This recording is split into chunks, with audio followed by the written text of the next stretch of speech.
आप देखिए समझिएगा यहाँ पे, और इसी का हम लोग कभी कभी बोल देते हैं पंचवर्षीय योजना, ठीक है ना। आप देखिए यहाँ पे आपने नाम सुना होगा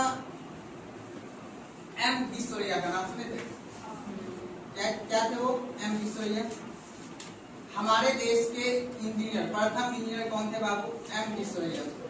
कहा जाता है कि उन्हीं के जन्मदिन के आधार पे जो है अपने देश में इंजीनियर डे मनाया जाता है, ठीक है ना। कहा जाता है कि पहला वो व्यक्ति थे अपने देश में जिन्होंने, कहा जाता है कि रेल दुर्घटना को पहली बार उसने बचाया था। एक बार वो अंग्रेज के साथ घूम रहे थे और अंग्रेज के साथ घूमने की वजह से उन्होंने सिर्फ पटरी को आवाज सुन के उन्होंने बोल दिया कि आगे चल के पटरी टूटी हुई है, ट्रेन को रोक दीजिए, नहीं तो फिर आगे चल के वो क्या हो जाएगा, एक्सीडेंट हो जाएगा। तो इसी उनके जो उपलब्धि थी, उनकी जो कार्य करने की जो शैली थी, उसी के आधार पर अपने देश में पहली बार इंजीनियर दिवस के नाम किया गया, उसी के जन्म के आधार पर। एम विश्वेश्वरैया। तो आगे चल के भी समझेंगे हम लोग। फिर आगे चल के जो है 1934 में पहली बार, याद रखिएगा, उन्होंने अपनी पुस्तक में अपने देश के बारे में, यानी भारत देश के बारे में, आर्थिक नियोजन का मतलब होता है आर्थिक विकास, अर्थात देश को हम किस दिशा में लेके विकास करेंगे और उसके लिए हमें कुछ लक्ष्य या तो कुछ मॉडल को निर्धारित किया जाता है। आपने पढ़ा होगा हेराल्ड मॉडल, सब है ना। अर्थात ये लक्ष्य, किस लक्ष्य को हमारी सरकार प्राप्ति करेगी। तो कहा जाता है एम विश्वेश्वरैया ने 1934 ईस्वी में, चलना चाहिए उचित है, बंद कर दें, बाबू बंद कर देना। चलिए अब देखिए समझिएगा, जो हमारे देश में पहली बार जो है 1934 ईस्वी, याद रखिएगा 1934 ईस्वी में पहली बार जो है 10 वर्षों के लिए हमारे देश में आर्थिक नियोजन किया गया।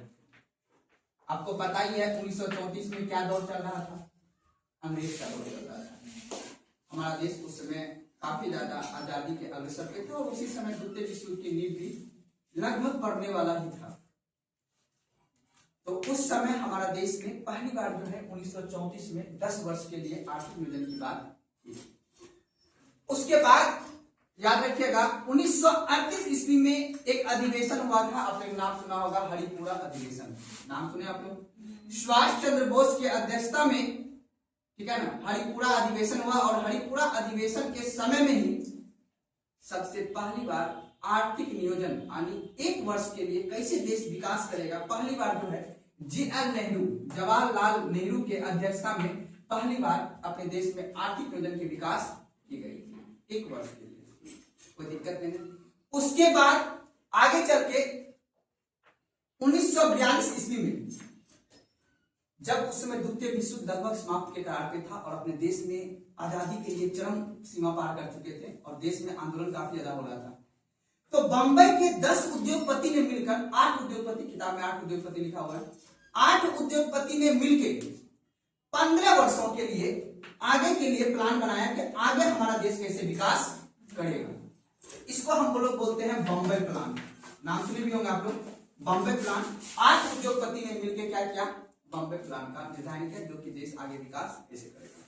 इसमें बीतता गया, समय बीतने के बाद देश आजाद हुआ। आपको पता है संविधान लागू होने के बाद हमारे देश में पहली बार 1950 ईस्वी में, ठीक है ना, ये लक्ष्य लिया गया कि देश कैसे विकास करेगा, देश के पास क्या क्या चुनौतियां हैं। तो आप जानते ही हमारे देश में 1950 के समय में हमारे देश में काफी ज्यादा बाढ़, सूखा से ग्रसित का भी क्षेत्र था और बाढ़ से भी ग्रसित क्षेत्र था। तो सबसे पहला मेन उद्देश्य होता है देश में हर किसी व्यक्ति को अन्न पहुंचाना, भोजन पहुंचाना, तब हम विकास करेंगे, बात करेंगे जीडीपी इतना बढ़ा देंगे, समावेशी विकास करेंगे, गरीबी हटाएंगे, वो सब की बात करेंगे।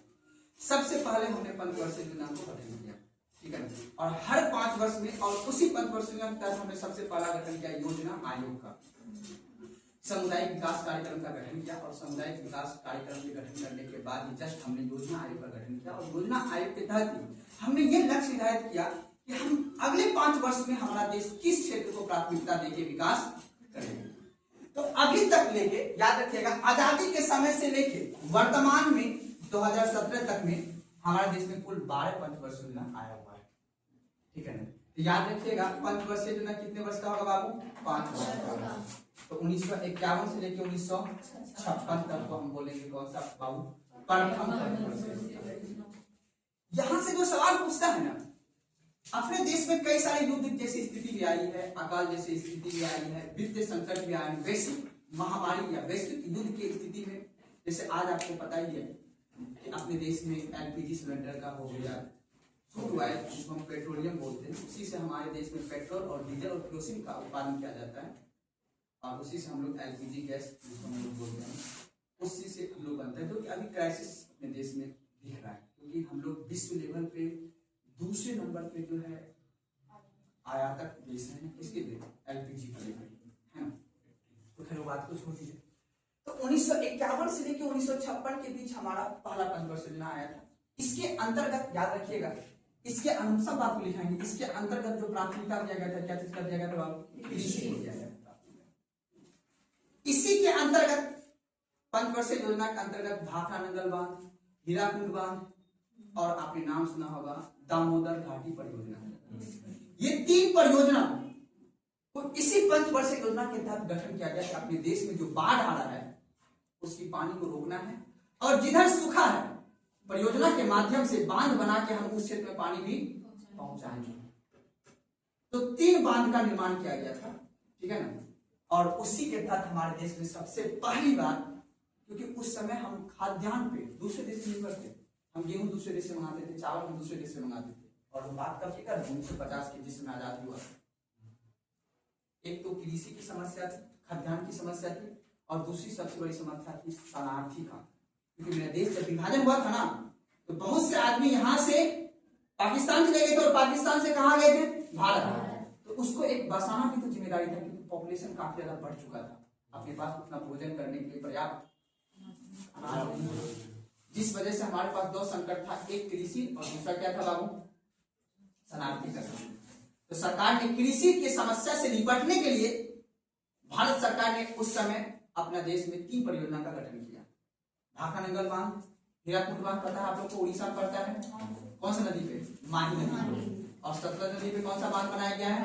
भाखड़ा नंगल। और दामोदर घाटी परियोजना कहाँ पे बनाया गया? दामोदर नदी वेस्ट बंगाल पे, जिसको हम फरक्का बांध के भी नाम से।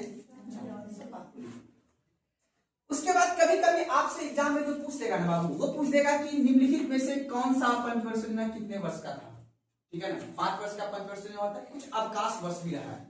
अवकाश वर्ष का मतलब होता है कि देश में कुछ ऐसी स्थितियां आया जिस समय पंचवर्षीय योजना का गठन नहीं किया। तो पहला पंचवर्षीय योजना 1951 से 1956, दूसरी पंचवर्षीय योजना 1956 से लेकर कहां तक बाबू होगा? 1961 तक होगा। और उसके बाद तीसरी पंचवर्षीय योजना कहां तक होगा? 1961 से लेकर कहां तक होगा? 1966। याद रखिएगा, पहले पंचवर्षीय योजना के तहत कृषि को हमने प्राथमिकता दिया था, और जिसके तहत हमने आपको बताया कि 3 परियोजना का गठन किया गया था। एक भाखड़ा नंगल बांध को गठन किया गया था, और एक हीराकुंड बांध को गठन किया गया था, और एक दामोदर परियोजना को। उसके बाद जो है 1956 से लेकर 1961 के बीच जो दूसरी पंचवर्षीय योजना है, इसके तहत हमने प्राथमिकता दिया उद्योग को, यानी अपने देश में उद्योग लगाना है। उद्योग कैसे लगा आपको पता ही, देखिए याद रखिएगा, ये जो टॉपिक है ना, इसको लास्ट में पढ़ा दीजिए या तो खुद से पढ़ा दीजिए। ये टॉपिक वही व्यक्ति समझ सकता है, जैसे कि हम लोग पूरा पॉलिटी पढ़ने के बाद संविधान संशोधन पढ़ते हैं ना, उससे मेरा पता चल जाता है कि रिवीजन हो जाता है। ठीक उसी प्रकार आपको ये पता चलेगा कि अपने देश में जो समावेशी विकास हुआ था, आर्थिक विकास का जो लक्ष्य रखा गया है, किस किस समय में किस किस लक्ष्य को रखा गया है, और फिर उस लक्ष्य को रखने के पीछे का कारण क्या क्या है, ठीक है। अब देखना 1951 से 1956 में हमें कृषि को प्राथमिकता दिया, 1956 से 1961 के बीच में किसको प्राथमिकता दिया? और इसी समय जो है हम लोग ने सबसे पहली बार की उद्योग का स्थापना किया था। एक आपने नाम सुना होगा राहुल जिला, और उसके बाद कौन था बाबू? भिलाई का था, और उसके बाद कौन सा था बाबू? भिलाई आपका कहाँ पड़ता है बाबू? छत्तीसगढ़ में पड़ता है, और राउरकेला आपका कहाँ पड़ता है? उड़ीसा में, और ये कहाँ पड़ता है आपका? ये 3 उद्योग विदेश के, यानी आपको पता है, याद रखिएगा, ये सभी जो है ब्रिटेन, रूस और जर्मनी, इन 3 देश के सहयोग से अपने देश में उद्योग का स्थापना किया गया और उद्योग का स्थापना किया गया। उसी के आधार पे अपने देश में औद्योगिक क्रांति का विकास धीरे धीरे किया जा रहा था। तेल वगैरह, पेट्रोल वगैरह बनाया गया था और इसी पद पर योजना के तीसरी पद पर योजना 1961 से 1966। इसमें हमने कृषि प्लस उद्योग को हमने इस दोनों को प्राथमिकता दिया कि कृषि को भी विकास करेंगे और उद्योग को भी विकास करेंगे। और उसके बाद हमने एक नया शब्द दिया, आत्मनिर्भरता। कौन सा दिया? Self dependent. अपना देश खाद्यान्न में आत्मनिर्भर होना चाहिए। और इसी कालखंड में हमने सबसे पहली बार जो हरित क्रांति का गठन किया था, ठीक है ना, क्योंकि अपना देश में जब हमने अमेरिका से मैंने गेहूं मंगाया तो खराब गेहूं दिया था, तो उस वजह से इस समय जो राष्ट्रपति थे, प्रधानमंत्री थे उस समय, लाल बहादुर। और ये योजना बाबू जो उद्देश्य का था कृषि और उद्योग का संयोग से योजना क्या हो गया? असफल हो गया। क्योंकि असफल होने के कारण था क्योंकि इस समय अपने देश में 2 युद्ध की स्थिति आ गई। एक 1962 ईस्वी में भारत चीन युद्ध हो गया और कहने वाला तो ये भी कहते हैं कि जो जवाहरलाल नेहरू का जो देहांत हुआ था 64 में, उनका देहांत हुआ था, ठीक है ना, और 64 में देहांत होने की वजह से उसका मुख्य कारण बताया जाता है कि भारत और चीन के बीच जो युद्ध हुआ उसमें बहुत लंबा नुकसान हुआ, आर्थिक भी हुआ, लैंड भी चला गया, जिस वजह से नेहरू जी का देहांत हो गया। और जैसे 1962 में युद्ध हुआ उसी समय, उसी के कुछ दिन के बाद 1965 में हमारा फिर से भारत और पाकिस्तान के बीच क्या हो गया? युद्ध हो गया। भारत और पाक और भारत के बीच युद्ध हो गया। इन दोनों युद्ध की वजह से अपना आर्थिक स्थिति काफी जर्जर हालत हो गई, जिस वजह से ये परिवर्तन क्या हो गया?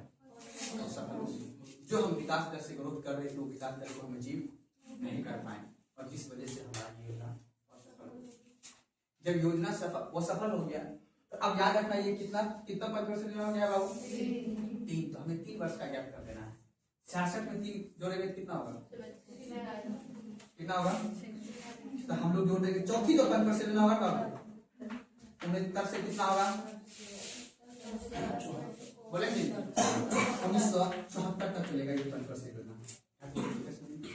एग्जाम यही पूछेगा आपसे चौथी परिवर्तन योजना का कार्यकाल कब से कब तक है? आपको बोलना 1969 से 1974। 3 परिवर्तन योजना के बाद कितना साल का अवकाश होगा? 3 वर्ष का अवकाश। तो दिक्कत यहाँ पर आपको पता है कि इस समय किसका समय था बाबू?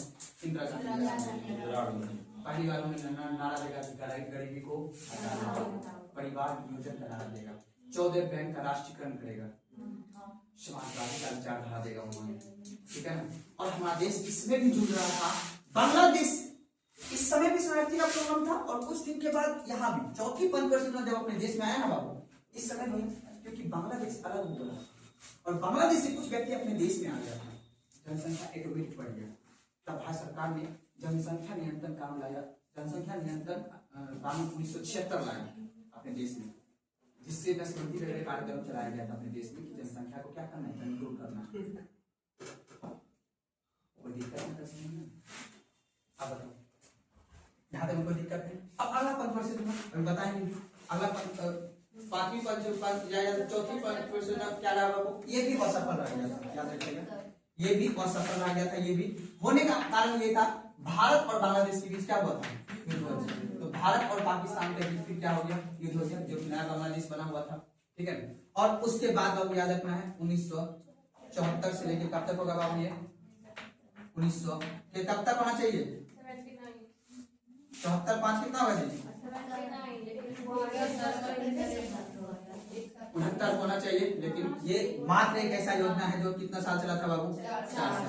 रीजन क्या था? कि पहली बार 1977 में नॉन कांग्रेसी गवर्नमेंट बना और नॉन कांग्रेसी गवर्नमेंट जब बना 1977 में पहली बार इंदिरा गांधी को हरा के अपने देश में प्रधानमंत्री, बात नहीं करना है, पहली बार प्रधानमंत्री बना मोरारजी देसाई। मोरारजी देसाई ने बोला कि इंदिरा गांधी जो जो कार्यक्रम चला वो सबको क्या करो? समाप्त करो। और 1977 में कार्यक्रम को क्या कर दिया गया? समाप्त कर दिया। मोरारजी देसाई बना और 78 में उन्होंने योजना आयोग को क्या कर दिया? समाप्त कर दिया। बोला ये 5% समाप्त हो जाएगा, ये चलेगा। तो मात्र एक 5% न रहा। कौन सा बाबू? 5वीं 5% जो कितना वर्ष का रहा था बाबू? 4 वर्ष का रहा। एग्जाम में ये भी पूछा जाता है। कि पांचवी पंचवर्षीय कितना से कितना तक याद रखिएगा 1974 से 1978। रीजन था Morarji Desai non communist government बनने की वजह से मोरारजी देसाई ने अवरत्न योजना का स्टार्ट किया। कहने का मतलब था योजना आयोग की जगह अवरत्न योजना। कहने का मतलब है कि गांधी जी के सॉरी इंदिरा गांधी के द्वारा क्या हुआ कार्य को सबको क्या कर देंगे, समाप्त कर देंगे। कोई दिक्कत समझ में? अब यहाँ पे कितना साल हो गया, अब 2 योजना फिर बढ़ गया, तो फिर यहाँ पे 2 साल का गैप लगा देंगे हम लोग, ठीक है ना। अब बताओ 78 के बाद क्या होगा जी, 79 होना चाहिए। लेकिन अब योजना कब से स्टार्ट होगा, 1980 से 1950। फिर यहाँ पे कितना साल का गैप हो गया बाबू, कौन सा पंचवर्षीय बाबू, छठी पंचवर्षीय। पहली 3 पंचवर्षीय क्रमशः चलता है, फिर 3 साल का गैप हुआ, फिर 2 योजना आती है, फिर उसके बाद कितना साल का गैप होगा बाबू, 2 वर्ष का गैप होगा, 1980 से 1985। कोई दिक्कत समझ में? तो फिर वाला लिख लीजिए, प्रैक्टिस को उतार लीजिए, क्रमशः लिख लीजिए, ठीक है। इसको बाद में फिर हम विस्तार से लिखाएंगे, बस डेट क्रम लिख लीजिए। पंचवर्षीय में देखिए 1951 1956, उसके बाद ये लिख लीजिएगा, जहां पे जितना साल का गैप हो उतना साल का आपको लिख लीजिएगा, 3 वर्ष का गैप।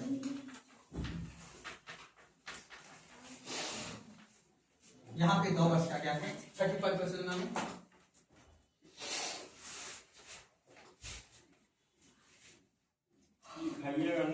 हाँ दिखाएंगे, ऐसे दिखाएंगे, बस ये डेट सिर्फ लिख लीजिए एक लाइन के लिए आप अलग से।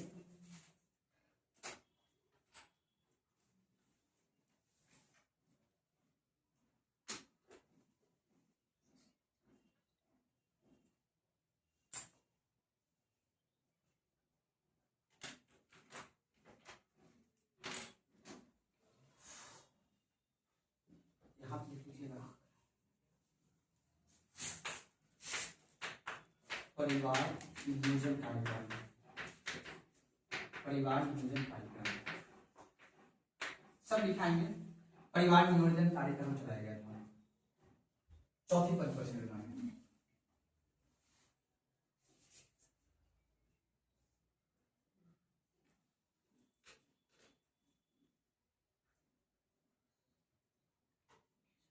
और इसी के नीचे इसमें भी परिवार नियोजन कार्यक्रम था जो 4 वर्ष का था।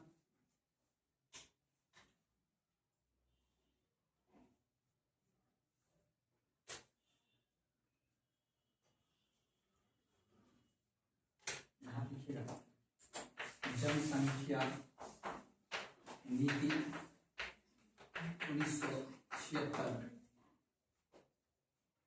जनसंख्या नीति 1976।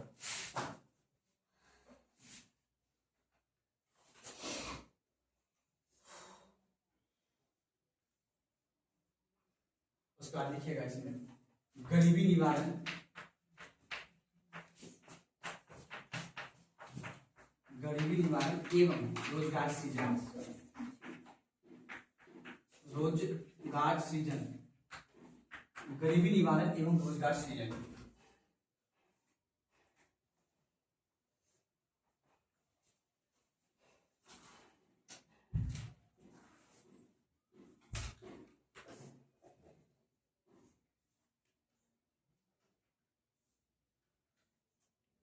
उसके बाद लास्ट लिख दिया 1985 से 1990।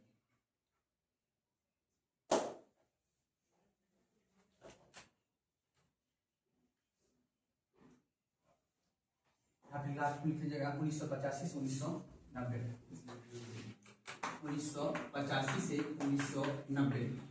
फिर 2 साल का गैप दीजिएगा और यहाँ से लेके यहाँ तक फिर 2 साल का आप गैप दे दीजिएगा। यहाँ पे यहाँ हो जाएगा 1992 से लेके 1900 कितना बजे 97।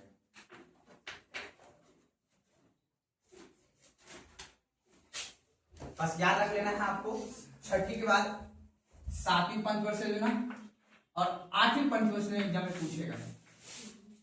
जहां जहां कर्म से बदल रहा है, पहला 3 साल के बाद 3 साल का गैप है, फिर 2 साल के बाद 2 साल का गैप है, फिर 2 साल के बाद 2 साल का गैप है, और दूसरी पंचवर्षीय के बाद 2 साल का गैप है।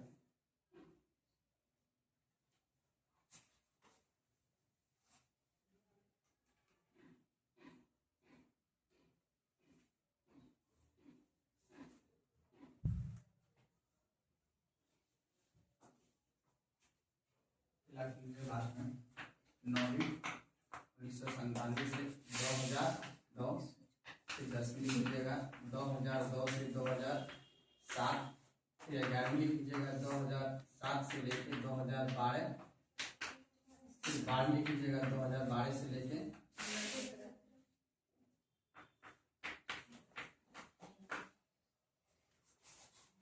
इसी पंचवर्षीय योजना के तहत योजना आयोग हो जाएगा, नीति आयोग का कार्यक्रम स्टार्ट किया जाता है। इसी तरह एकदम डेट लिख लीजिएगा टाइम बना के।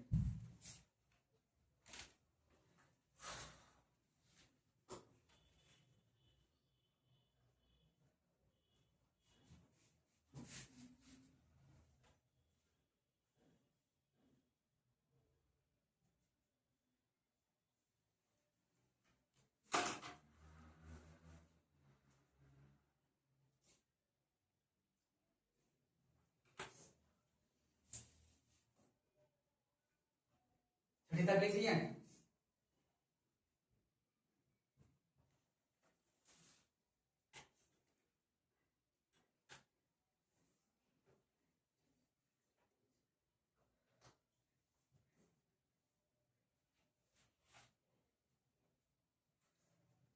चलिए 7वीं पंचवर्षीय में लिखिएगा डैश देखिए।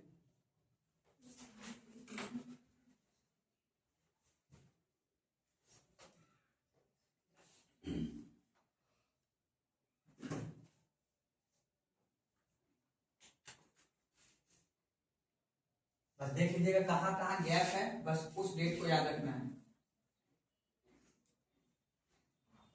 वो लड़की नहीं है, वो जो लड़की काफी एजुकेशन से कल क्वेश्चन बनाते हैं, नहीं आई हो पता है।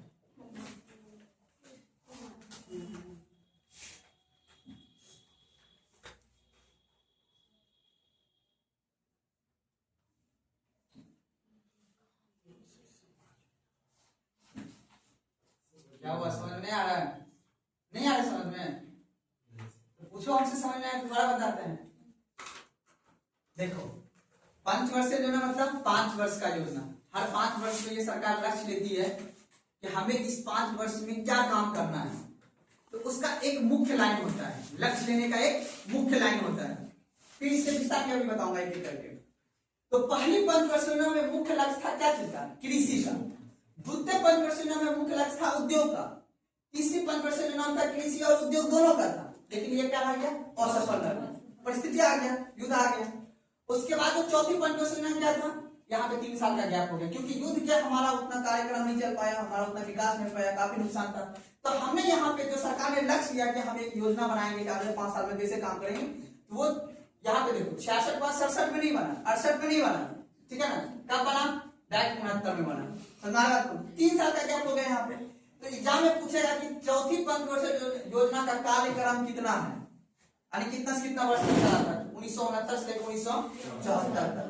बच्चा लोग क्या करता है, वो शुरू से बैठा के याद कर लेता है, लेकिन उसमें देखा गैप क्या हुआ है, ठीक है ना? तो अब इस योजना के तहत हमने सबसे पहली बार परिवार नियोजन संबंधित कार्यक्रम को चलाने का लक्ष्य लिया कि गरीबी वगैरह को हटाना। और यहाँ ये जो असफल रहा, रीजन ये था, तो असफल होने का रीजन मुख्य रूप से ये था कि ये योजना जो है बांग्लादेश वगैरह उस समय युद्ध चल रहा था, ये भी असफल रह गया।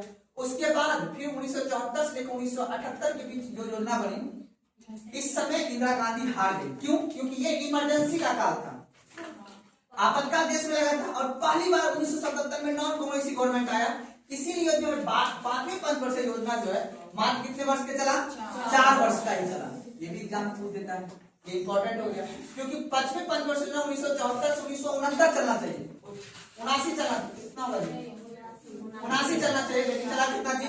78 तक ही चला। याद रखिएगा ये पंचवर्षीय योजना कितना वर्ष का है? 4 वर्ष का है। यानी इस पंचवर्षीय योजना में हम एक लक्ष्य लेते हैं कि हमें क्या क्या काम करना है, ठीक है? देखो पहले सरकार भूख बिठाया, फिर उद्योग लगाया, फिर उद्योग और भूख दोनों, अर्थात यहाँ पे उत्पादकता को बढ़ाएंगे। और उसके बाद परिवार जनसंख्या बढ़ रहा था, उतना अपने देश में उत्पादन हो नहीं रहा था, तो सरकार ने बोला जनसंख्या नियंत्रण करना है। फिर उसके बाद जनसंख्या नियंत्रण, तब जाके सरकार जब दूसरी बार बनी इंदिरा गांधी की सरकार 1980 में, तब जाके इंदिरा गांधी ने नारा दिया गरीबी हटाना है, ठीक है ना? पहली बार। अब देखो यहां से जब नारा देगा सरकार गरीबी हटाना है, तब जाके यहां से सरकार अब अपना लक्ष्य का काम करेगा। जब यहाँ पे काम करेगा, उसके बाद इंदिरा गांधी का आपको पता है हत्या हो जाता है 1984 में। फिर उसका पुत्र बनता है 1985 में। जैसे उनका पुत्र बनता है तो बनने के बाद 1985 से लेकर 1990 तक रहता है। 1990 तक रहता है तो इसमें पहली बार याद रखना है किसी क्षेत्र में बाबू पहली बार जो है आईटी क्षेत्र का विकास होगा, हर व्यक्ति को रोजगार मिले, हमारा भारत आत्मनिर्भर हो, खाद्यान्न में आत्मनिर्भर हो, ठीक है ना। और खाद्यान्न की उत्पादकता को क्या करना है, बढ़ाना है, क्योंकि हम लोग उस समय कुपोषण का शिकार काफी ज्यादा होता है, हर व्यक्ति को खाना मिल ही नहीं रहा था, इतनी जनसंख्या देश की बढ़ गई थी। तो बांग्लादेश आए व्यक्ति आए हुए थे, उसके बाद जनसंख्या देश का तीव्र गति से बढ़ गया और तीव्र गति से बढ़ा तो जिस वजह से हम खाद्यान्न सबको पूर्ति नहीं करा पाए। तो हमारा जो सातवीं पंचवर्षीय योजना मुख्य लक्ष्य रखा गया था खाद्यान्न की आपूर्ति को बढ़ाना, अर्थात खाद्यान्न उत्पादकता को बढ़ाना। उसी खेत में हमें ज्यादा उत्पादकता करना है, ज्यादा गेहूं का उत्पादन करना है, ज्यादा चावल का उत्पादन करना है।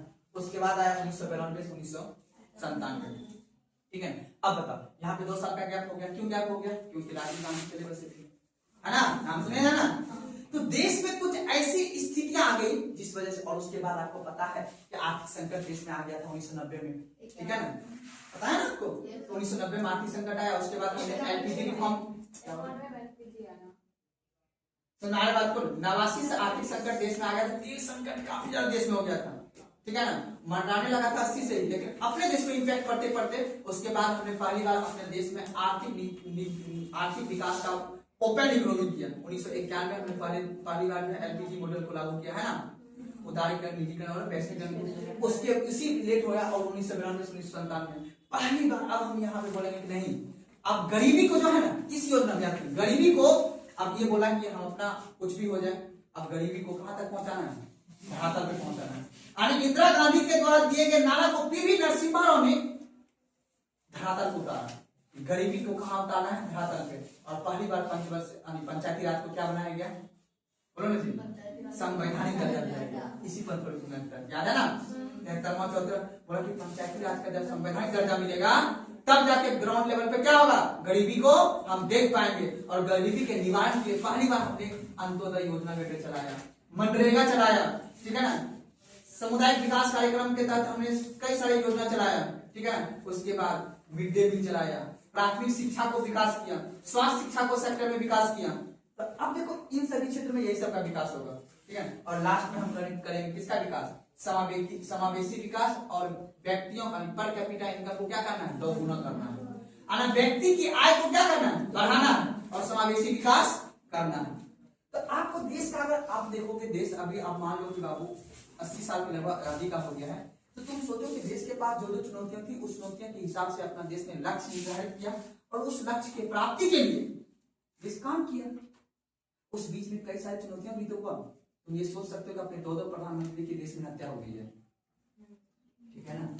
और उसके बाद अपने बगल में जो कहता है ना कि बगल वाला से अगर मैत्री संबंध नहीं है तो तुम्हारा ग्रोथ बहुत धीमा होगा, कुछ ऐसे खर्च भी तुम्हें करना होगा फिजूल का जो कि तुमको जरूरत नहीं था।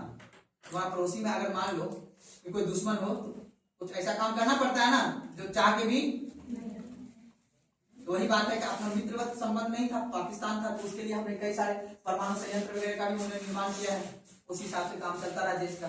तो आपको मुख्य रूप से ये टॉपिक आपको ये पता कराएगा कि आर्थिक विकास देश में कैसे हुआ है, आर्थिक विकास, ठीक है। और आर्थिक विकास किस पर निर्भर करता है, अपने देश की भौगोलिक परिस्थितियां। कोई भी देश हो, आज युद्ध चल रहा है ना, आज जो युद्ध चल रहा है मिडिल ईस्ट एशिया में, युद्ध चलने का रीजन क्या है, पैसा, ताकत, क्या है बाबू। अब बता, अगर वहां पे अवसादी चट्टान नहीं पाया जाता तो वहां पे तेल पाया जाता, एक पेट्रोलियम जो वहां पाएगा, गैस जो पाएगा, किस चट्टान में पाया जाता, अवसादी चट्टान। और याद बताओ तो वहीं पे जितने मतलब मिडिल ईस्ट अगर भौगोलिक कोई भी हमसे पूछे या कोई भी बड़ा बड़ा आदमी से अगर पूछोगे तो वो बताएगा कोई भी देश सबसे पहले निर्भर करता है भौगोलिक सिचुएशन, ठीक है ना।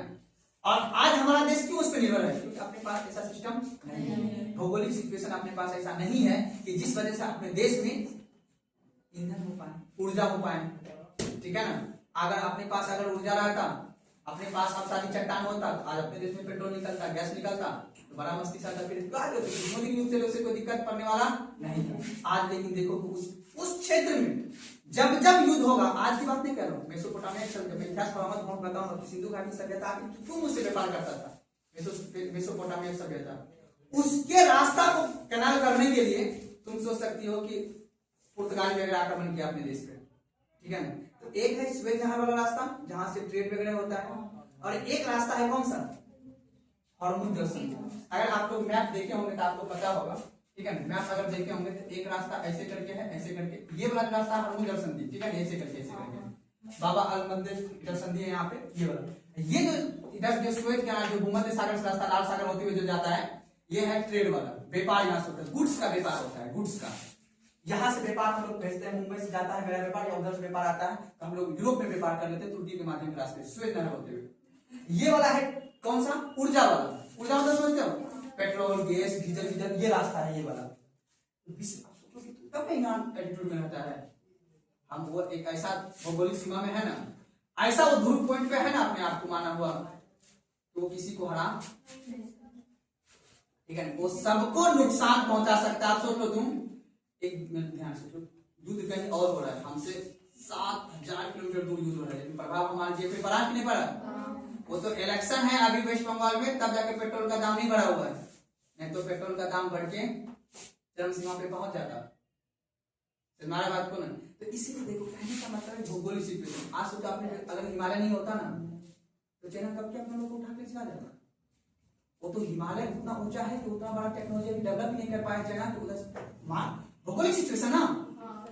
उसके बाद सोचो अपन लैंडलॉक स्टेट अगर बोलते हैं, अपना भारत एग्जांपल के तौर पे देखो, अगर तुम पढ़े होगे तुम्हें पता होगा कि अपना जो भारत है बाबू, ये भारत देखो, अगर भौगोलिक सिचुएशन समझोगे तब पता चल जाएगा। इधर की ओर क्या है, पानी। उत्तरी अमेरिका ही एक ऐसा महाद्वीप है जिसका कोई भी देश लैंडलॉक्ड देश नहीं है, उसके पास सब देश के पास समुद्र है। कनाडा हो, आपका कौन सा है, अमेरिका हो, उसके बाद मैक्सिको हो, अल सल्वाडोर से हेंडुरास, कोस्टा रिका, पनामा, ये सब जितना उसका देश है, वो सबके पास अपना समुद्र है। अपना समुद्र नहीं, समुद्र सीमा से समुद्र नहीं होते। आप बताओ यहाँ पे अपने पास देखो, यहाँ पे अपना पास इधर देखो हिमालय है, ये हिमालय नहीं होता ना भाई तो चाइना लूट के चला जाता है, बिहार में दवा डाल ठोक देता हो, ठीक है ना। सब कुछ का भौगोलिक सिचुएशन बात नहीं करना है, सब कुछ डिपेंड करता है भौगोलिक सिचुएशन। अगर भौगोलिक सिचुएशन आप सोचो, रूस देखो, रूस के पास हर चीज अवेलेबल है, सुना बात को। तो जिस तरह का जहां पे भौगोलिक देखो, बराबर एक बुक है रेवेंज ऑफ ज्योग्राफी, ठीक है ना, वो बुक ये कहता है ना, जिसके पास भौगोलिक सिचुएशन जिस तरह का है ना, वो देश उसी तरह का मजबूत है। अमेरिका के पास कोई पड़ोसी देश नहीं है, इसलिए वो स्वतंत्र है, लड़ लेता है कहीं पे आके, क्योंकि उसके बगल में कोई दुश्मन है ही नहीं।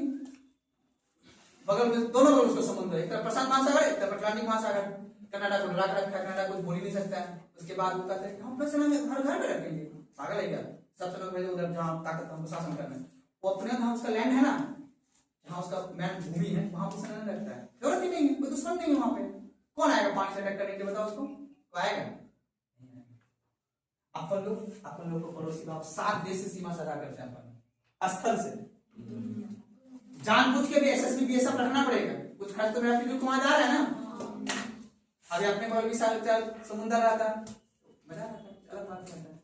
जापान क्यों सबको छुट्टू से जापान है, चाइना को खूब मारा है, ठीक है ना, पता ही नहीं बता रहे क्यों, उसका तो दुश्मन था ही नहीं, एक द्वीप में कोई उसका ही देश था, कोई था ही। तो कहने का मतलब क्या समझ, भौगोलिक सिचुएशन ये डिसाइड करता है। कोई भी अपन लोग को देख लो, अगर अपना मैसूर बाजार में 3 उद्योग लग जाएगा, उद्योग क्यों लगेगा, जब प्राथमिक सेक्टर होगा। प्राथमिक सेक्टर कब होगा, जब पानी रुकेगा बाढ़ वाला। प्राथमिक क्षेत्र विकास होगा तभी द्वितीय क्षेत्र विकास होगा, द्वितीय क्षेत्र विकास होगा, तृतीय क्षेत्र ऑटोमेटिक विकास हो जाएगा। पटाख में भीम लगेगा, भीम मार्ट लगेगा, जो भी है कि नहीं। तो डिपेंड क्या करता है, भौगोलिक सिचुएशन। इतनों को पढ़ा दे, संविधान पढ़ा दे, बोले हम दुनिया को इधर सुधर कर देंगे, उधर उधर मचा देंगे, कुछ नहीं है। जिस तरह की भौगोलिक सिचुएशन रहेगा उससे ज्यादा खुद आप थोड़ा मोड़ा हल्का फुल्का कर सकते हो, उससे ज्यादा नहीं कर सकते। ये शुरू चलता है, हड़प्पा सभ्यता चलता है। देवी देवता पहाड़ बीच में बैठा, क्योंकि वहां पे खेती नहीं था, बैठा हुआ आराम से, बोलो कुछ नहीं बनना, बाबा बन जाना है, ठीक है। इसलिए दुर्गा माँ कहाँ बैठी, पहाड़ों में।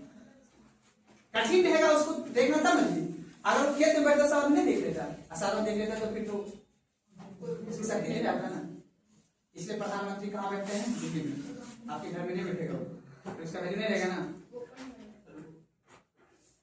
तो इसीलिए कहने का मतलब है कि हम इतना देर में आपको यह समझाएं कि आर्थिक सिचुएशन से जो देश अपने देश में था, उस आर्थिक सिचुएशन से जूझते हुए देश आज यहां तक पहुंच चुका है समावेशी विकास।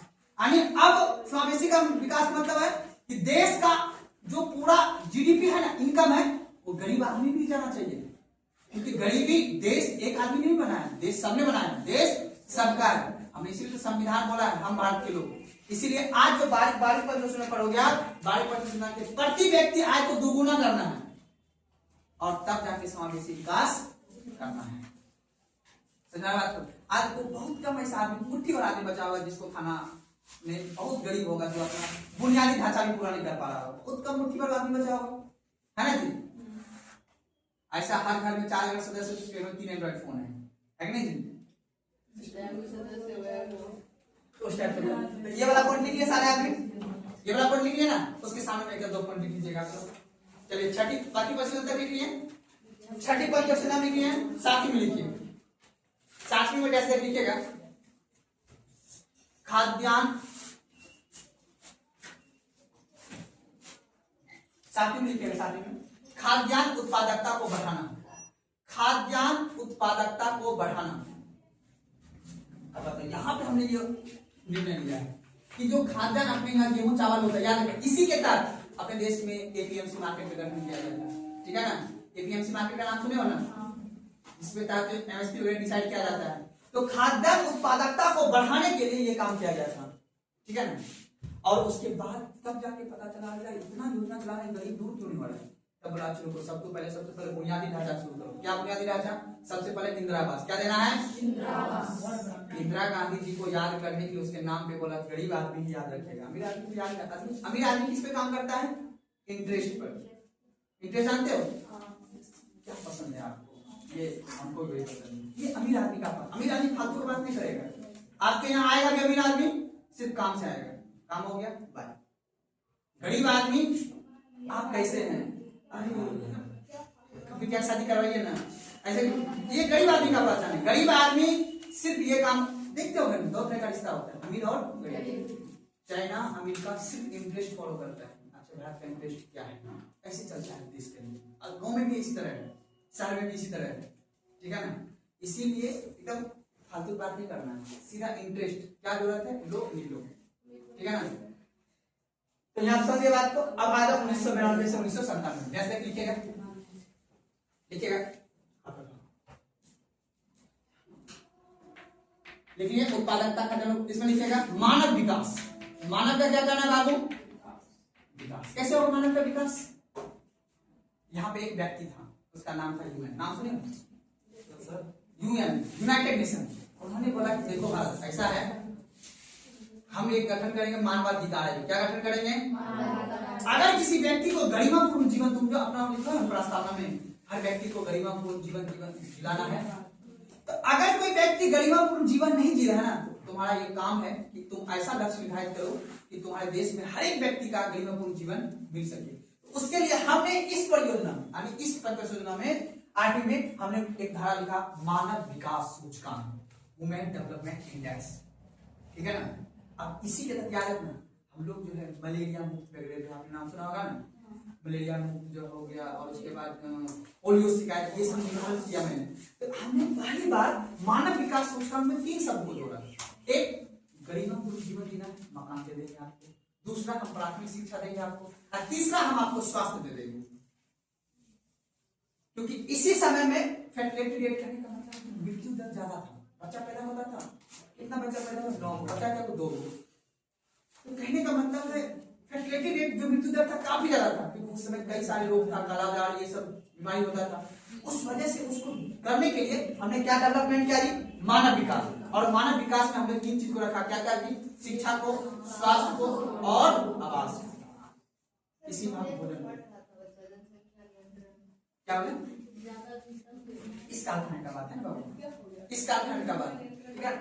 देखो कुछ चीजें ऐसे होते हैं जो वर्ल्ड लेवल, जैसे वर्ल्ड बैंक है, आईएमएफ है, आईएमएफ से आपने लोन दिया, कैसे चलता है सिस्टम चलती है।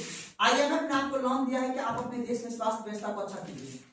अब पता चला मोदी जी अपना व्यवस्था कर रहा है, नेता अपना व्यवस्था कर रहे हैं, तुरंत आईएमएफ बोले गए भैया तुमने लोन दिए क्यों दिए, आपको ये काम करने के लिए है, अपना घर बनाना है। तो IMF और वर्ल्ड बैंक से जो लोन लेते हैं उसे पता है वो खर्च करेगा किस पे, पूंजीगत वस्तु पे खर्च करेगा। आप अपने यहाँ रोजगार का सृजन कीजिए, आप अपने यहाँ हेल्थ व्यवस्था को अच्छा, हेल्थ व्यवस्था अच्छा कब होगा, जब हॉस्पिटल लगेगा। तो इसीलिए आप तो पढ़े होने इकोनॉमिक्स, जब बजट पढ़ा रहे थे आपको पता है पूंजीगत जब आप देश निवेश करवाइएगा तो उसके हिसाब से आपको खर्च भी वही करना पड़ेगा। ठीक है, यही तो राज्य और केंद्र में झगड़ा चल रहा है। वेस्ट बंगाल को बोलता है कि देखो हम तुमको पैसा दिए हैं, तुम कहाँ खर्च किए, कहाँ खर्च किए, क्यों खर्च किए, वहां पे तुमको पूंजीगत व्यय पे खर्च करना है। वही बात अभी बिहार का जाम है, बिहार सरकार केंद्र सरकार से इतना कर्ज ले लिया है, बहुत ज्यादा कर्ज ले लिया है। क्यों, केंद्र सरकार बोलता है कि देखो हम पैसा दे रहे हैं आपको, विधायक ने पैसा दिया, आप अपना यहाँ क्या लगाओ, उद्योग लगाओ, सबको ऋण दो, वो सब। लेकिन इस वक्त पता है कि यहाँ का आदमी को कैसे डेवलप करना है, सबको कुछ नहीं करना है, पहले महिला को पढ़ाओ, वो पढ़ लेगी सब कुछ खत्म हो जाएगा। ठीक है ना, तो सबसे पहला काम आपको स्कॉलरशिप दे देगी, जो पैसा खर्च कर रहा है देश GDP 5 साल और योजना चलेगा, ये 50,000 क्या बोले, नीतीश कुमार का काम बढ़ जाता है क्या जी, केंद्र सरकार से कर्ज लेके, ताकि आप देखो 5 साल में आप लोग पढ़ लिख लोगे। मान एग्जाम्पल के तौर पे सरकार चला रही योजना 2022 से चला रही समथिंग योजना, ये जब 22 से समथिंग कोरोना के बाद से चला रही शायद योजना, वहां से योजना चल रहा है 2030 तक, मान लो योजना चला 2030 में सब 10 साल में पढ़ लेगा, सब बहुत सारा हो जाएगा। फिर तो आप लोग जब बच्चे दीजिएगा तो वही वो तो बच्चा पहले से समझदार होगा ना, उसको तो कोई दिक्कत ही नहीं, उसके कोई ये नहीं बेटा जाओ तुम लोग पढ़ने के लिए ग्रेजुएशन में, ऐसा कुछ नहीं होगा ना। तो उसे पता है कि किस जनरेशन को हमको पढ़ाना है, और उसके बाद योजना ऑटोमेटिक क्या जाएगा। तो इसलिए इस बात को समझ लीजिएगा, मानव विकास सूचकांक करा लिखिएगा 9वीं में लिखिए, सामाजिक न्याय एवं आय वितरण, सामाजिक न्याय एवं आय वितरण, सामाजिक न्याय एवं आय वितरण, सामाजिक न्याय एवं आय वितरण, सामाजिक न्याय। अब बता बाबू, हम तुमसे पूछ रहे हैं, सोच के बता, यहां पे क्यों आया सामाजिक न्याय नोमा में, इससे पहले सामाजिक न्याय क्या दिख रहा है, किसी भी चीज में पहले पेट भरा रहेगा तभी पूजा होगा। तो आप ये कह रहे हैं कि हम भूखे पेट पूजा कर लेंगे, पहले उसको करवाओ तब मानेंगे। ठीक है ना, तो कहने का मतलब समाज में शोषण जो होगा ना, यानी समाज में जो असमानता फैलेगा, अच्छा तुम छोटे कास्ट को हो, तुम्हारे साथ असमानता का व्यवहार करेंगे, तुम्हारे साथ अनटचेबिलिटी भावना करेंगे, इस तरह की भावना समाज में, याद रखना पहले भी थी, लेकिन पहले सरकार की प्राथमिकता कुछ और था, फिर समाज की प्राथमिकता बदला, समाज बोला कि नहीं अब हमें सामाजिक न्याय और आय का वितरण करना है। अर्थात कहने का मतलब है गरीब में अगर कोई व्यक्ति समाज में असमानता फैला रहा है, मतलब जाति के आधार पे, धर्म के आधार पे कोई अगर किसी के साथ शोषण कर रहा है तो वो गलत है, क्योंकि अपना देश एक धर्मनिरपेक्ष देश है, अपना देश का कोई धर्म नहीं है। तो इसीलिए हमने पहली बार 1997 से 2002 में हमने ये लक्ष्य लिया कि सामाजिक न्याय करना है, समाज में क्या करना है। इसी दौर का अपना लालू यादव का क्या है, नेता है, नेता तुरंत लालू यादव ने नारा दिया, भूरा बाल साफ करो, सुने हो ना, इसी दौर तुम लोग भूरा बाल साफ करो मतलब क्या, भू से बुनियाद, लो से लाला, ठीक है ना, ठीक है, समझ आ रहा है तो याद रखना है। तो लालू यादव दो आदमी ऐसा था, एक मायावती और एक लालू यादव, ये दो एक ऐसे व्यक्ति थे जो उस सामाजिक न्याय का पौधा उसको आगे चल के समाज मान भी रहा है अभी, क्योंकि जो वंचित वर्ग है समाज का, ओबीसी वर्ग है, SC ST वर्ग है, उसे समाज में न्याय नहीं मिल पा रहा था, इसलिए उस समय क्या टारगेट रखा गया था, सामाजिक न्याय। और यूपी में जाके मायावती पहली बार देश में कोई SC मुख्यमंत्री बनी, उसका नाम था मायावती, वो यूपी जैसा राज्य का, बहुत वहां पे जनसंख्या है। अपने बिहार में लालू यादव उस समय भी अपना झारखंड मिला हुआ था ना, तो उसमें उसका नाम चलता था लालू यादव का, ठीक है ना। उसके बाद फिर यहाँ से कंधा आ जाता है किसके पास, नीतीश कुमार के पास, जानती हो। अब यहाँ पे देखो अगला विकास होता रहेगा, देखिएगा देखिए, प्रति व्यक्ति आय को दोगुना करना, प्रति व्यक्ति आय को दोगुना करना, प्रति व्यक्ति आय को दोगुना करना, प्रति व्यक्ति आय समझते हो आप लोग, अपने देश की जितनी भी संसाधन है ना, उसकी जनसंख्या से क्या कर देंगे, उसको भगा देंगे, उससे निकल जाएगा पर कैपिटा इनकम। अपना बिहार का पर कैपिटा इनकम खरीदने का 31,000 रुपया है, कितना बाबू, 31,000 रुपया है। साल का आदमी यहाँ पे कितना रुपया कमाता है? 31,000 रुपये वार्षिक निकाला जाता है पर कैपिटा इनकम, ठीक है। एक वर्ष में यहाँ की कितना पॉपुलेशन कमाने वाली है उस हिसाब से निकालते हैं पर कैपिटा इनकम। सब जगह पर कैपिटा इनकम किसका है? पटना का है, 1 लाख के लगभग, 1,34,000 के लगभग। दूसरा है बेगूसराय, दूसरा किसका है? तीसरा मुंगेर का है। ये 3 जिला अपना है बहुत डेवलप है, ठीक है ना। बात है कि एक तो छोटा जिला है और दूसरा है वहाँ उद्योग लगा हुआ है, दोनों जिला में उद्योग लगा हुआ है, तब वो डेवलप। अब मधेपुरा दाबने वाला है, ठीक है ना। मधेपुरा पिछड़ा पर इसलिए रह जाता है वो बाढ़ जो आता है इस वजह से थोड़ा सा, नहीं तो मुंगेर सूखा क्षेत्र है, बेगूसराय अत्यधिक सूखा क्षेत्र। बेगूसराय में दोनों चीज है ना, क्या क्या दोनों चीज, उद्योग भी है और पर्यटक भी है। अभी लगेगा वहां पे सिमरिया मेला, आर्थिक स्थिति मजबूत होगा ना। चलिए आगे अलग के 2007 से 2012 में 11 लिखेगा। तीव्र गति से आर्थिक समावेशी विकास करना, तीव्र गति से आर्थिक समावेशी विकास करना, तीव्र गति से आर्थिक समावेशी विकास करना, ये कारण सही था, ठीक है ना। सरकार ने अच्छा काम किया था इस कारण, लेकिन तीव्र गति से आर्थिक समावेशी विकास करना, समावेशी विकास का मतलब सबका विकास हो, ठीक है ना। सबका, हर व्यक्ति को, गरीब आदमी, अब बताओ हर व्यक्ति को सबसे पहले मूलभूत सुविधा क्या देना चाहिए बाबू? स्वास्थ्य और शिक्षा। अब बताओ जो वृद्ध व्यक्ति है उसको स्वास्थ्य दे दो, ठीक है, और जो युवा व्यक्ति है उसको कौशल युक्त शिक्षा दो। कौशल युक्त समझते हो ना, तकनीक युक्त शिक्षा दे दो, तकनीकी युक्त शिक्षा दोगे तो अपना कुछ ना कुछ काम कर लेगा, ठीक है ना। याद रखना यहाँ पे हमने क्या मुद्दा लिया है दोस्तों जी? तीव्र गति से समावेशी विकास करना। नेक्स्ट आप लास्ट लिखिएगा,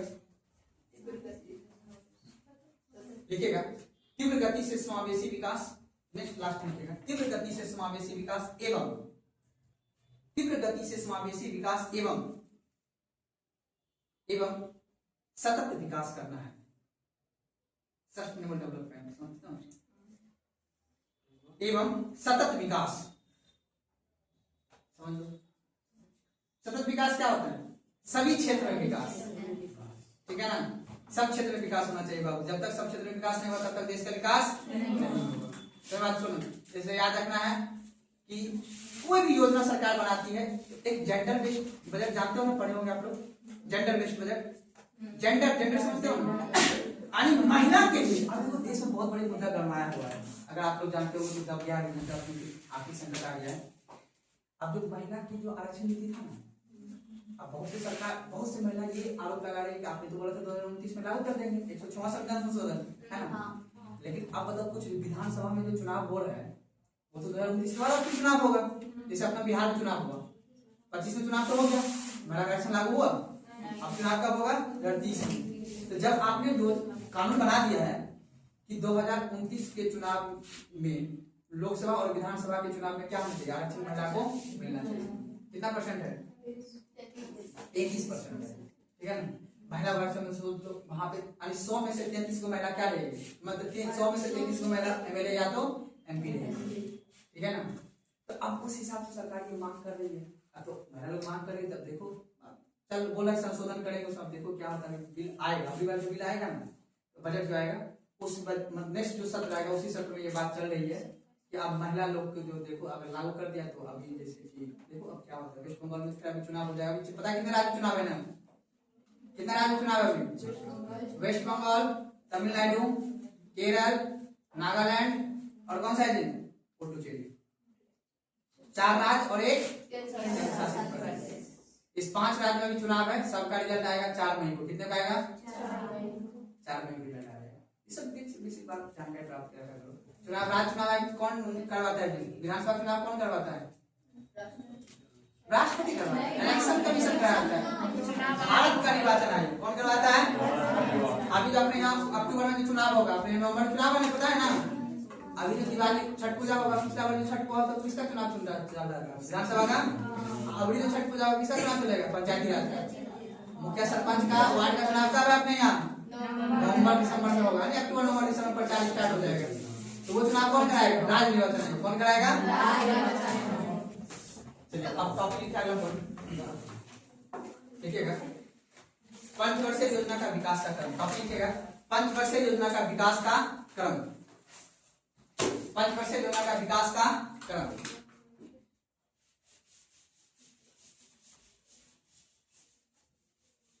पंचवर्षीय योजना का विकास का क्रम। सबसे पहला टॉपिक लिखिएगा प्रथम पंचवर्षीय योजना। टॉपिक लिखिएगा प्रथम पंचवर्षीय योजना।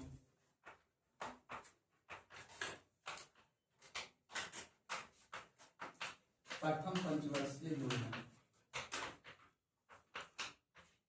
1951 से लेकर 1957।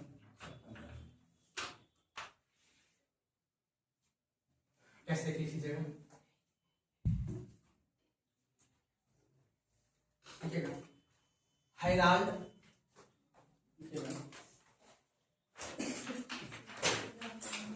Herald Domar model.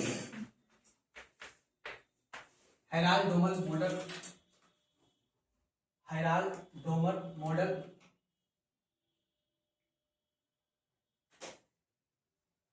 के आधार पर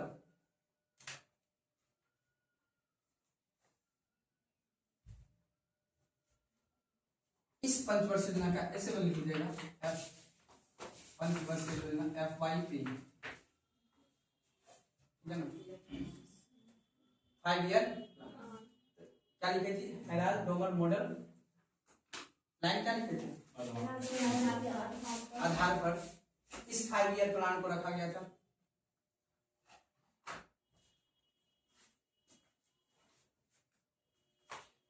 उसका अगला पॉइंट लिखिएगा इसका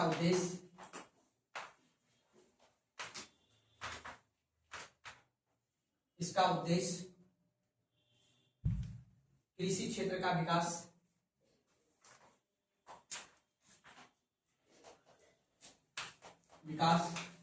उसके लास्ट को लगा रखिएगा खाद्यान्न पर आत्मनिर्भरता। खाद्यान्न पर आत्मनिर्भरता। खाद्यान्न पर आत्मनिर्भरता।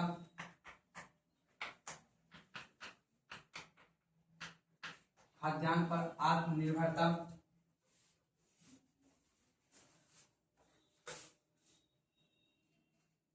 ठीक है दोनों चीज पढ़ेंगे। अगला पॉइंट लिखिएगा कार्य।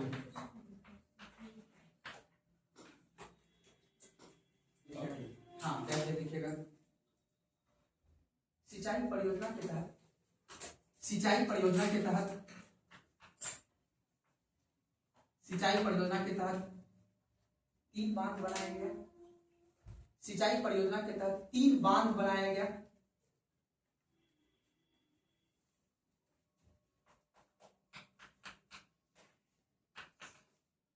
एक मिनट का भाका निकल बांध, व्याकुंड बांध और लास्ट लिखिएगा दामोदर।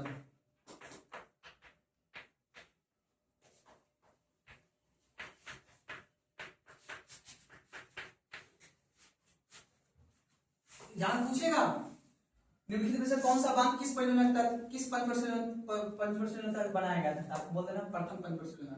उसमें ऑप्शन दे देगा प्रथम द्वितीय तृतीय।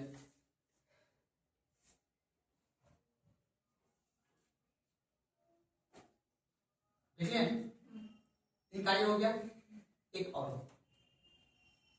सामुदायिक विकास कार्यक्रम। इसी में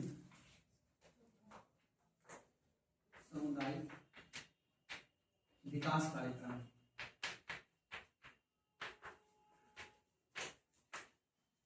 का गठन 1952। उसके बाद दूसरा कार्य लिखेगा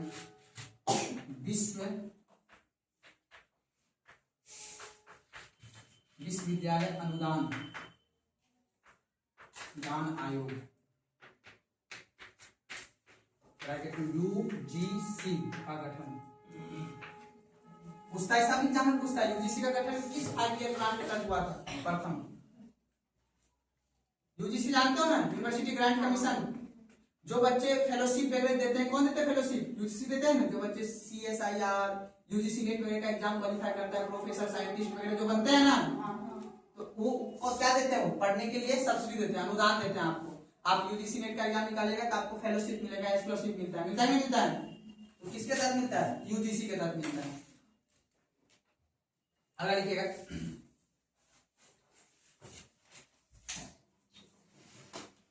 राष्ट्रीय मलेरिया आयोग, राष्ट्रीय मलेरिया आयोग, कार्य में लिखिएगा राष्ट्रीय मलेरिया आयोग।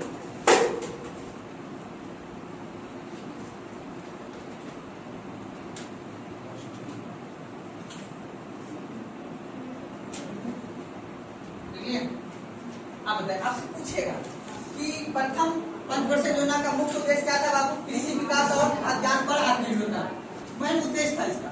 और इस उद्देश्य को पूरा करने के लिए, उद्देश्य को पूरा करने के लिए कार्य करना पड़ेगा ना। कार्य किया गया, 3 बांध बनाया, यानी पहले बार यानी कि परियोजना लागू किया, परियोजना के तहत उसने 3 बांध बनाया, उसके बाद सामुदायिक विकास कार्यक्रम का गठन किया और उसके बाद इस विद्यालय में बनाया ताकि व्यक्ति पढ़ उठ लेगा, तब जाके अगला में अब बता उद्योग लगा देगा, उसमें इंजीनियर कौन काम करेगा? उद्योग चलाने के लिए पढ़े लिखे आदमी की जरूरत पड़ता है।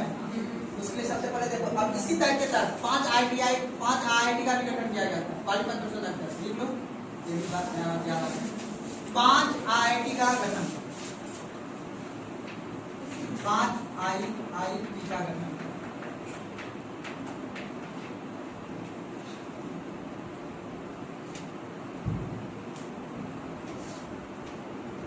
दिक्कत सरकार ने अपना विकास दर 2.1 रखा था, कितना रखा था? 2.1 विकास दर की स्थिति से हमारा देश क्या करेगा? ग्रोथ करेगा। कौन सा पंचवर्षीय में? पहला, लेकिन उससे ज्यादा हम करेंगे। यानी वास्तविक जब मेरा विकास दर आया ना आगे चल के, तो उसमें 3 कितना आया? 3.6%, यानी 3.6% के दर से हम ग्रोथ किए। अर्थात पहली पंचवर्षीय में ठीक ठाक रहा, कोई दिक्कत नहीं। जो सरकार ने लक्ष्य लिया उस लक्ष्य को पूरा भी किया सरकार। जो मैंने विकास दर का लक्ष्य रखा था कि मेरा विकास दर का लक्ष्य था 2.1% तक हम ग्रोथ करेंगे, लेकिन हमारा वास्तविक कितना हो गया? 3.6% से हमने क्या किया? आगे बढ़े। लिखिएगा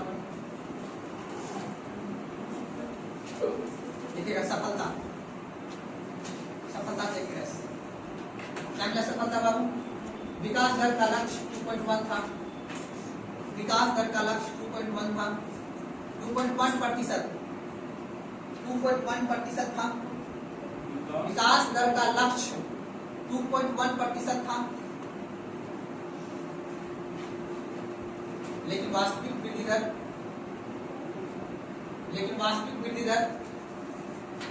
3.6% रहा।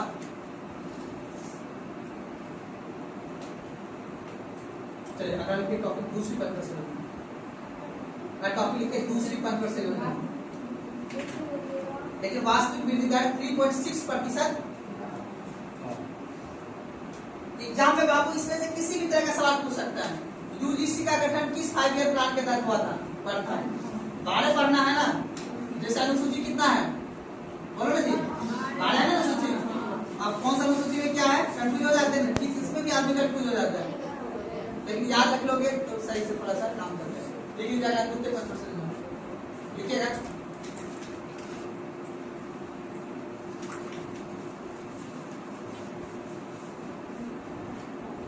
लिखिएगा यह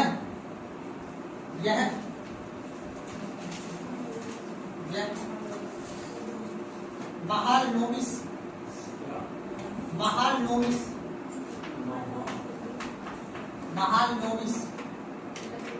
याद रखिएगा। प्रशांत चंद्र महालनोबिस था, एग्जाम यही पूछता है।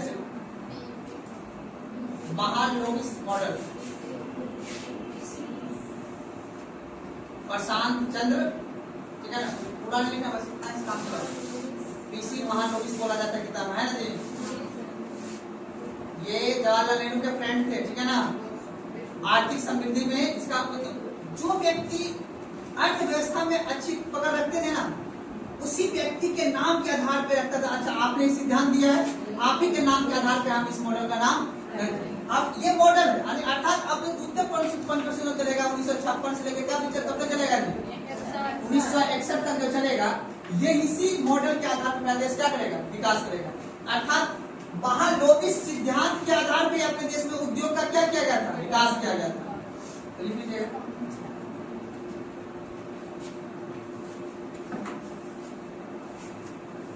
इस मॉडल का कहना था इस मॉडल का कहना था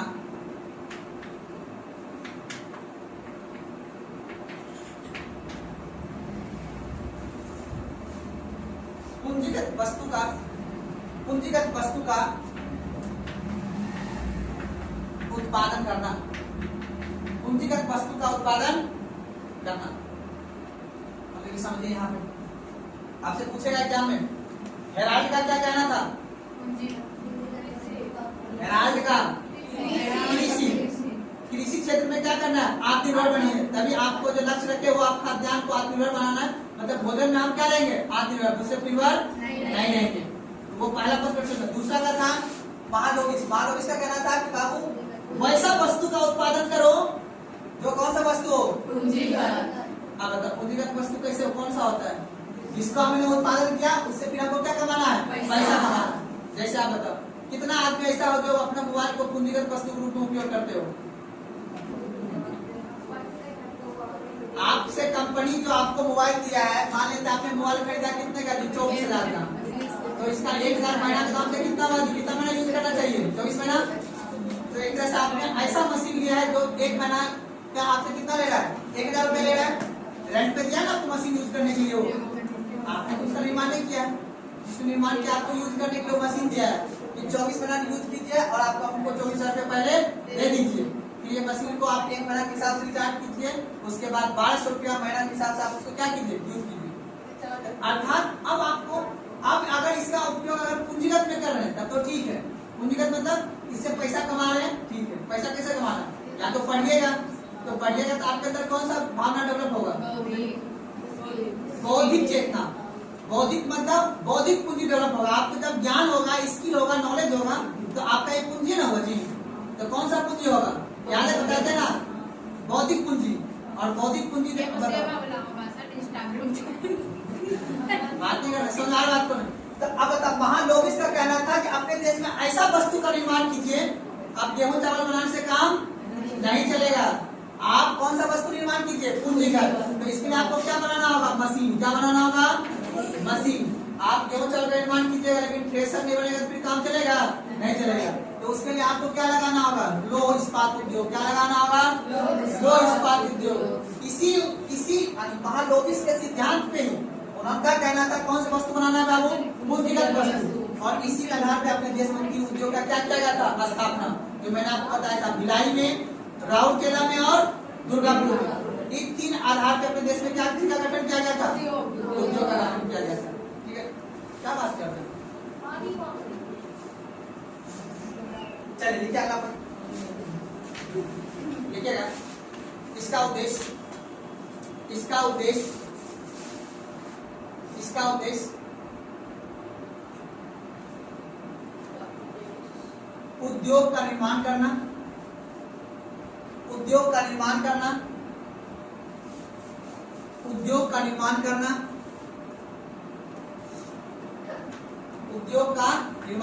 एवं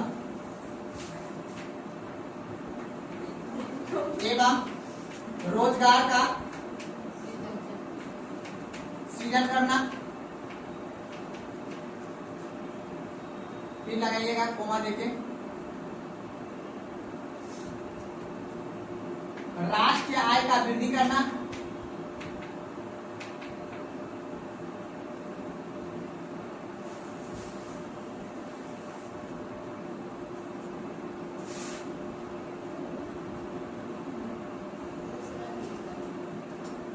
बात को आप देखिए द्वितीय पंच योजना का देखो क्या उद्देश्य है? क्या लगाना है बाबू? पहले उद्योग से क्या मिलेगा? और रोजगार से क्या मिलेगा? आय। क्या मिलेगा?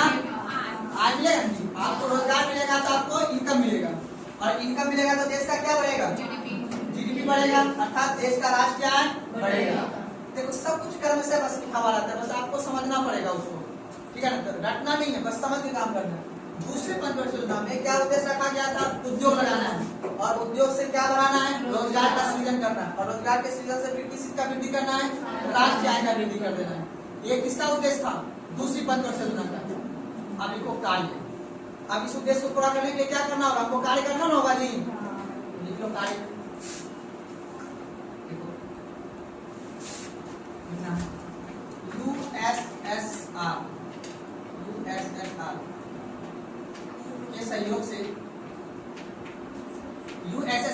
सहयोग से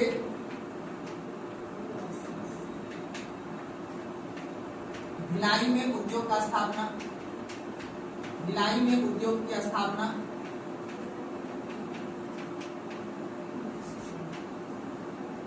देखिए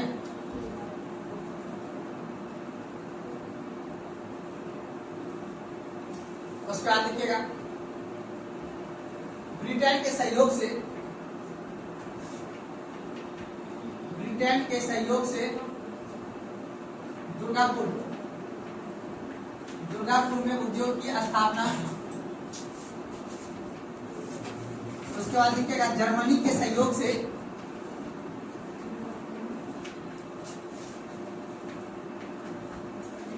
राउरकेला में उद्योग की स्थापना।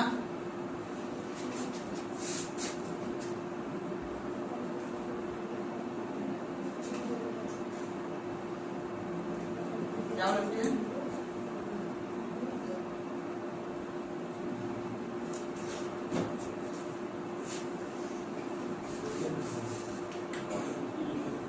तो कहीं कहीं आपको दिखेगा RBD, नाम सुना हो जी? RBD, ठीक है ना। आर से क्या होगा राउरकेला, बी से क्या होगा भिलाई, डी से क्या होगा दुर्गापुर। अब ये सब क्वेश्चन पहले पूछा जाता था, ठीक है ना, लेकिन पूछ सकता है, लेकिन याद रख लेना है कि ये 3 उद्योग का स्थापना किस पंद्रह में हुआ था बाबू? दूसरे में, ठीक है ना। और प्राथमिकता क्या रखा गया था बाबू? औद्योगिकरण, अर्थात उद्योग का विकास करना। अब कार्य क्या किया गया उद्योग का विकास करने के लिए? 3 उद्योग लगाए अपने देश में, एक राउरकेला में, एक भिलाई में और एक दुर्गापुर। किसके सहयोग से किया गया? इसको याद रखना। और दिक्कत समझ में ना? चलिए अगर आप लिखिएगा इसी के नीचे लिखिएगा होमी जहांगीर के नेतृत्व में, होमी जहांगीर नाम सुने हो? होमी जहांगीर, होमी जहांगीर भाभा के नेतृत्व में, होमी जहांगीर भाभा के नेतृत्व में परमाणु संयंत्र की स्थापना। होमी जहांगीर भाभा के नेतृत्व में, होमी जहांगीर भाभा के नेतृत्व में, नेतृत्व में परमाणु, परमाणु ऊर्जा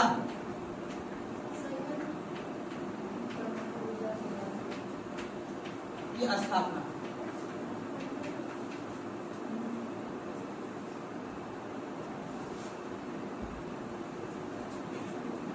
इसी के तहत अपना देश में पहली बार परमाणु वगैरह का गठन किया गया और जिसके आगे चल के फिर आपको पता है हम लोग परीक्षण करेंगे, ठीक है ना।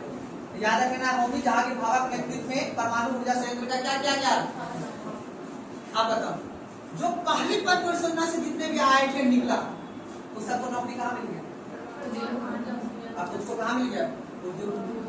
तो पहले हमें पहले ही बताया, जब तक प्राथमिक क्षेत्र का विकास नहीं होगा तब तक द्वितीय क्षेत्र का, और जब तक द्वितीय क्षेत्र का विकास नहीं होगा तब तक तृतीय क्षेत्र का विकास नहीं होगा। अपने देश में तृतीय क्षेत्र का विकास ज्यादा क्यों हुआ? क्योंकि अपने देश में जनसंख्या ज्यादा है। भले तुमने मोमोज का निर्माण नहीं किया, लेकिन खाने में स्वाद अच्छा लगा ना? क्यों लगा अच्छा?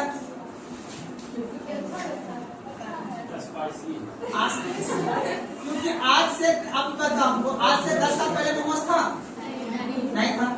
आप बताओ, प्राथमिक क्षेत्र कहने का मतलब है कि जहां से वस्तु आया है ना वो ठंडा क्षेत्र है, नेपाल में, ठीक है ना।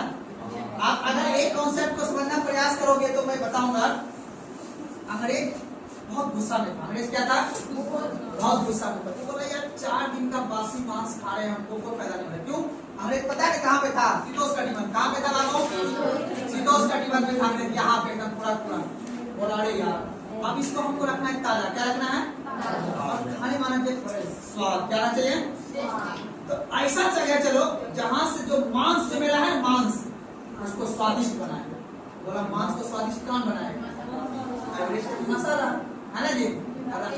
तब जाके बोला कि बाबू चलो अब हमको ऐसा क्षेत्र ढूंढो जहाँ पे हमें मेरा भोजन को स्वादिष्ट बना सके।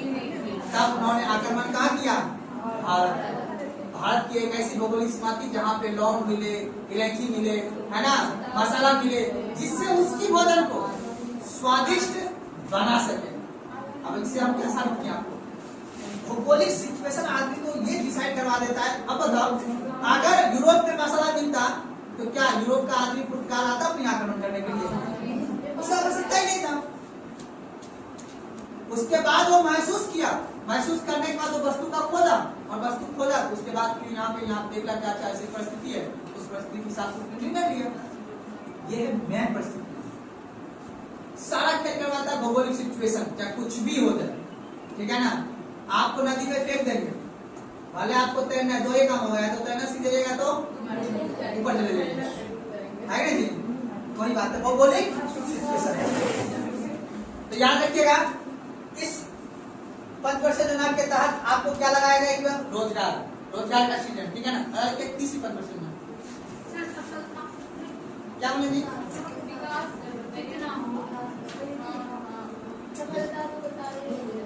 जगह पर लिखे तीसरी पंचवर्षीय सब लिखा हुआ कॉलम बना के अलग के तीसरी पंचवर्षीय योजना, तीसरी 1961 से 1966, तीसरी पंचवर्षीय योजना। जल्दी जल्दी लिखना है।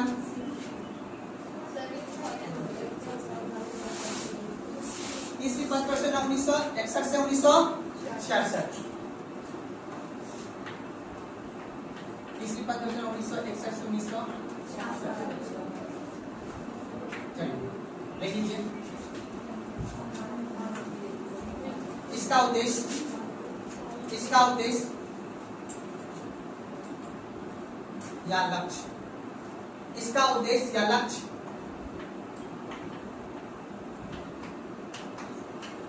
इसका उद्देश्य या लक्ष्य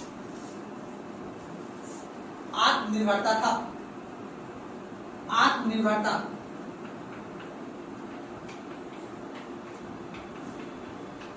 आत्मनिर्भरता। चलो समझो।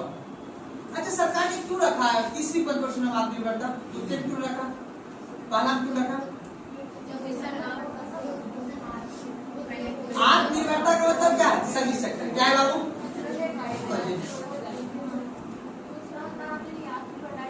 वही बात, जब तक हम प्राथमिक क्षेत्र था, जब तक कृषि का उत्पादन नहीं करेंगे बाबू, और जब तक उद्योग नहीं लगाएंगे, अब बताओ हमको, यहाँ से उत्पादन करेंगे गेहूं चावल का, फिर यहाँ से उद्योग का लिपस्टिक का उत्पादन करेंगे, तब तो जनोपयोगी की सेवा देगा जी। प्राथमिक और द्वितीय क्षेत्र के बाद सेवा आएगा। आपको ये बता, सेवा क्षेत्र इतना ज्यादा इंस्टा बात नहीं, इतना ज्यादा इंस्टाग्राम पे फॉलोवर में मूवी पहले लॉन्च क्यों नहीं होता था? क्योंकि ये सेवा भाई, मूवी देखना कौन सा भाव है? पहले ये तो ना आएगा तब सुना बात करो। इसीलिए सरकार ने तीसरी पंचवर्षीय योजना में क्या उद्देश्य रखा बाबू? आत्मनिर्भर होना है हमने। किस क्षेत्र में? उत्पादन में, कृषि में भी और उद्योग में भी। तो अर्थात कहा जाता है, ध्यान समझिएगा, अर्थात इस तीसरी पंचवर्षीय योजना का मेन उद्देश्य था बाबू क्या? जिसको आत्मनिर्भर बना, कृषि में भी और उद्योग में। अब बताओ, अपने यहाँ उत्पादन किस चीज का करते थे? कच्चा लोहा, कोयला, कोयला का उत्पादन करेंगे, बिजली उत्पादन होगा, बिजली उत्पादन होगा तो हर व्यक्ति तक ऊर्जा पहुंचेगा। अब जाके 2020 के बाद जाके हर घर में बिजली पहुंचा हुआ है। तो उससे पहले बिजली था जी? यहाँ तो सिर्फ बड़े घर में बिजली था। आप लोग के घर में या हम लोग के घर में कब मिक्सी मशीन, वॉशिंग मशीन आया? 2010 में आया। सुना बात को ना, बात नहीं करना है। तो कहने का मतलब यह है, अब बताओ, ऊर्जा, ऊर्जा जब तक नहीं आएगा तब तक उत्पादन बढ़ेगा जी।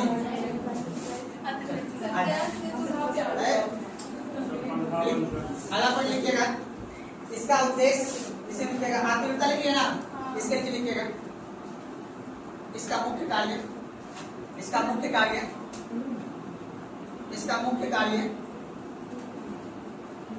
इसका मुख्य कार्य कृषि एवं उद्योग को बढ़ावा देना। इसका मुख्य कार्य कृषि एवं उद्योग को बढ़ावा देना।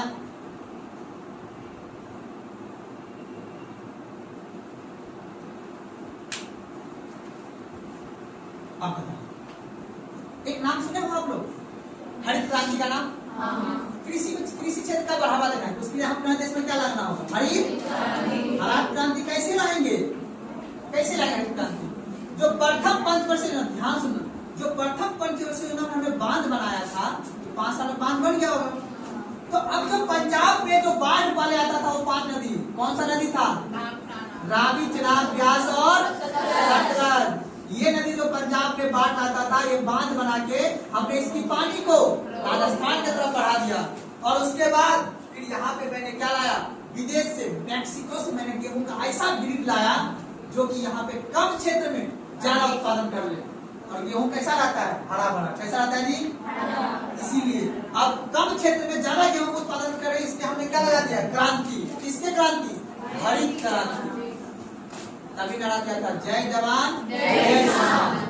ठीक है, याद रखना। 1965 ईस्वी में अपने देश में क्या आया था? हरित क्रांति। किसकी बढ़ावा के लिए? कृषि क्षेत्र में बढ़ावा के लिए। कोई दिक्कत समझ में ना? क्या बोले? आगे बढ़ते हैं। अब देखिए, समझिएगा यहाँ पे उद्योग। अब याद रखिए, टाटा स्टील पावर का नाम सुने हो? Tata steel power plant Jharkhand, Jamshedpur, Dhanbad, नाम सुना हो ना? क्यों वहां लगा टाटा स्टील पावर प्लांट? बताओ। टाटा स्टील पावर प्लांट बताओ क्योंकि आपको पता ही है यहाँ का आदमी क्या खाता था? प्रोटीन। सिद्धि है ना? सिद्धि है तो पता। झारखंड में क्या था? टाटा स्टील पावर प्लांट कहाँ लगा था? झारखंड में लगा हुआ है। अब याद रखना, झारखंड में है लगा हुआ, लेकिन उसमें क्या था? बिहार। तो ये बताओ, अब यहाँ के जो पठारी क्षेत्र था, यहाँ पे क्या पाया गया? कोयला। क्या पाया जी? बाकी तो आपको पता है, उत्तर पंचोषणा में सब जगह उद्योग कहाँ लगा था? दुर्गापुर में। दुर्गापुर का जितने भी वहाँ पे इंजीनियर सब कौन बना था? जो प्रोटीन खाता था। प्रोटीन कौन खाता? पता है ना? जो पूजा करवाएगा।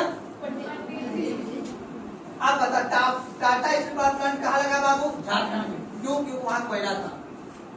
कोयला से बनेगा टाटा स्टील पावर प्लांट, कोयला से बनेगा बिजली, कोयला से बनेगा तेल, सोना, कारखाना जितना भी चलता है। ठीक है ना?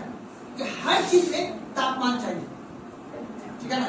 हम कच्चा तेल मंगाते हैं और कच्चा तेल से हम अपना बरौनी में क्या करते हैं? उसको रिफाइंड करते हैं, जिसको बोलते हैं पेट्रोलियम।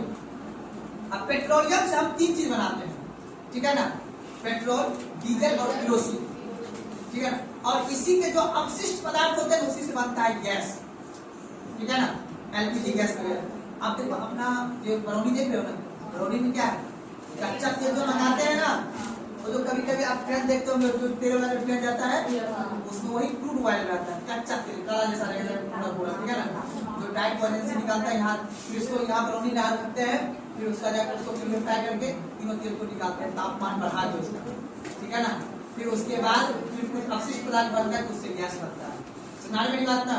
तो इसी तरह का तो याद रख लेना है। इसके उद्योग लगाने के लिए हमने क्या लगाया? Tata steel power.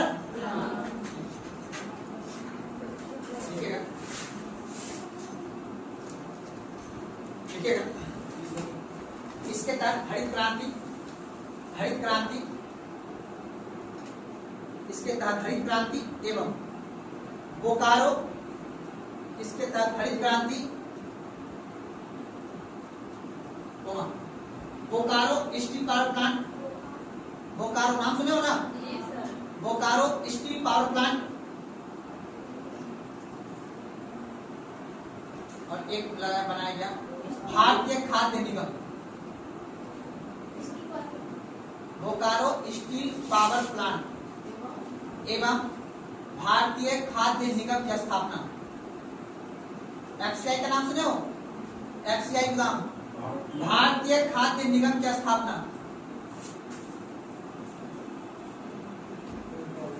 अब तो एफसीआई का पहली बार हमने गठन किया इसी पंचवर्षीय योजना के तहत। गठन करने का मेन उद्देश्य था कि फसल जितनी भी हो है ना, आप बताओ उसको गरीब आदमी तक पहुंचाना है, तो सरकार उसके लिए क्या देगा? खरीदेगा उसका फसल को। तो हमने पहली बार एफसीआई का गठन किया और एफसीआई के तहत माल को खरीदा, फिर गरीब आदमी को हमने भोजन उपलब्ध कराना प्रारंभ किया। ठीक है ना? लेकिन आपको पता है इसमें जैसे 1965 के बाद, 1965 से पहले अपने देश में क्या हो गया? और जय जवान जय किसान का हमने तब दिया था जब हमारे पास खाने के लिए उतना अन्न नहीं था। तो किसान के लिए हमने क्रांति लाया, कौन सा? हरित क्रांति। और जवान को मनोबल बढ़ाने के लिए, क्योंकि 1962 में हम पराजित हो गए थे और 1965 में युद्ध चल रहा था, किससे? भारत और पाकिस्तान से। तब जाके जवाहरलाल नेहरू, सॉरी क्या नाम था उसका, लाल बहादुर शास्त्री। लाल बहादुर शास्त्री ने तब दिया था जय जवान और जय किसान का, ठीक है ना। लेकिन ये 5% क्या रह गया बाबू? असफल। क्या रह गया बाबू? असफल रह गया, क्योंकि जो लक्ष्य हमने रखा था वो लक्ष्य को अचीव नहीं कर पाया, उतना विकास नहीं कर पाया, ठीक है। तो नोट लगाइए, हाँ इसी में नोट लगा लीजिएगा। यह योजना असफल रह गया। यही तीसरी वाला, यह योजना असफल रह गया क्योंकि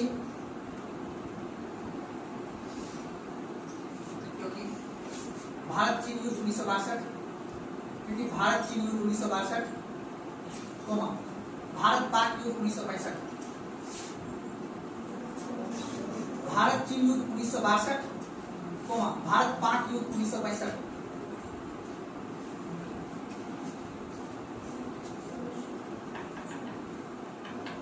कोई दिक्कत? चौथी पद पर सुनना, जल्दी जल्दी लिख के टाइम हो जाएगा। चौथी पद पर सुन लीजिए।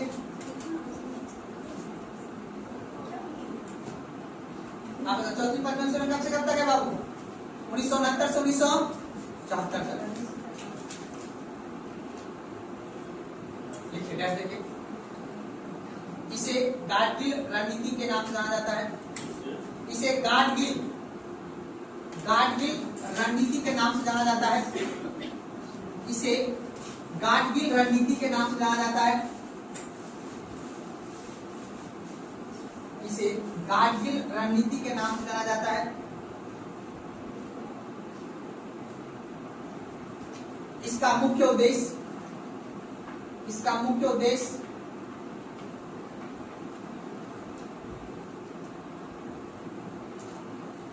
स्थिरता के साथ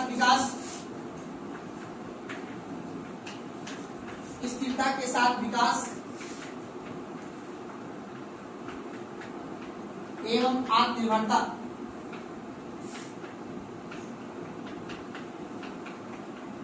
आत्मनिर्भरता की प्राप्ति।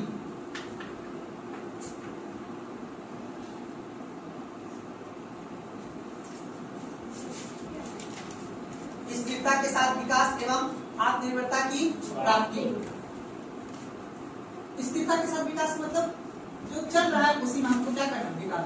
क्योंकि कृषि और उद्योग का हमने मैंने बात कर लिया है, उसी क्षेत्र में हमको क्या करना है? विकास करना। आप जाके आप ये बताओ, एआई सबमिट कराने का उद्देश्य क्या है? किस क्षेत्र का विकास करना? सर्विस सेक्टर का। किसका विकास करना? Service sector. अब प्रधानमंत्री नरेंद्र मोदी के द्वारा सर्विस सेक्टर का विकास कर रहा है। जैसे मोदी जी बोले कि टूरिज्म का विकास करना है, इसका मतलब कौन सा क्षेत्र का विकास करना है? तीर्थ क्षेत्र का। बस याद रखना, अर्थव्यवस्था का कितना क्षेत्र? 3 क्षेत्र मुख्य रूप से। बाकी उसका जो पता है ना, चौथा और पंचम पता ही है। अगर सरकार देखना, कोई भी योजना बनाने का मुख्य उद्देश्य होगा कि यही 3 सेक्टर का विकास करना। ये इकोनॉमिक्स का मेन कोड टर्म है, प्राइमरी, सेकेंडरी और टर्शियरी।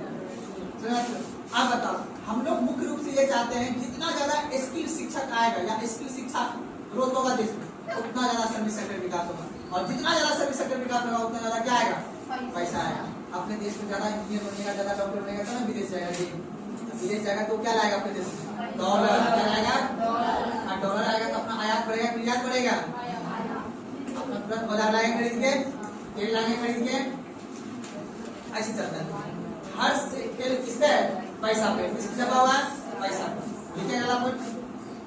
इसके तहत 14 बैंक का राष्ट्रीयकरण किया गया। इसके तहत 14 बैंक का राष्ट्रीयकरण किया गया। सफेद क्रांति समझते हो ना? दूध के लिए सफेद क्रांति किसको बोलते हैं?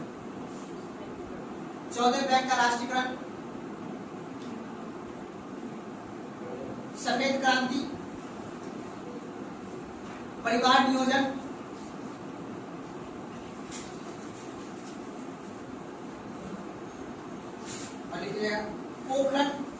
परीक्षण, पोखरण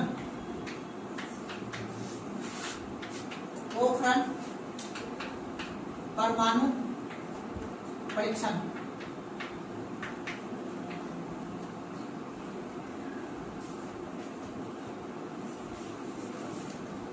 दिक्कत ये भी क्या रह गया असफल, ये भी क्या रह गया जी, क्यों? क्योंकि भारत और बांग्लादेश के बीच क्या हो गया, देखिए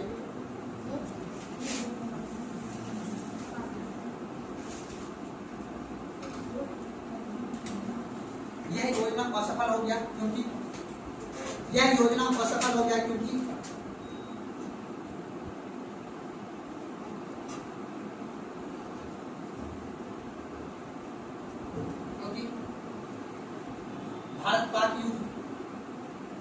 भारत पाक युद्ध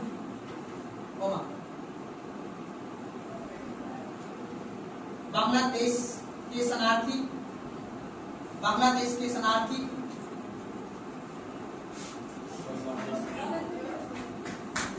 भारत पाक युद्ध बांग्लादेश शरणार्थी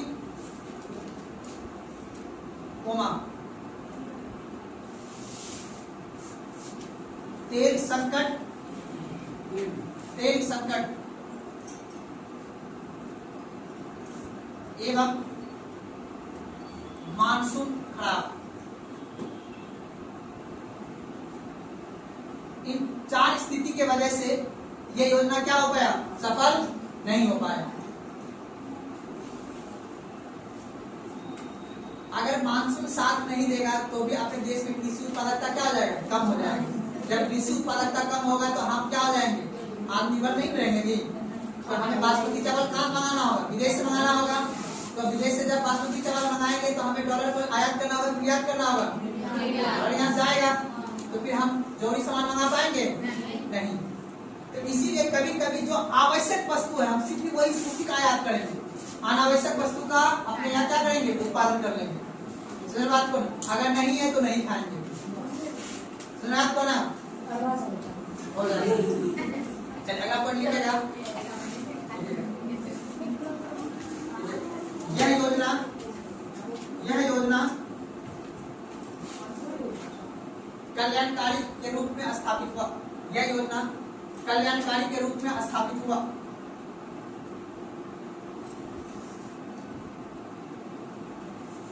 टॉपिक के 5वीं पद पर चलना।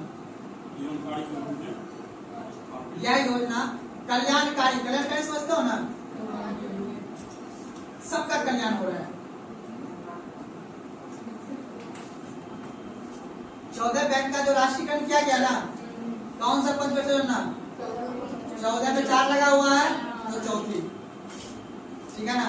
और चौथी पंच कितना साल का गैप है आपका, 3 वर्ष का, याद रख लेना ध्यान से, ठीक है ना। 5वीं लिख के छोड़ दो।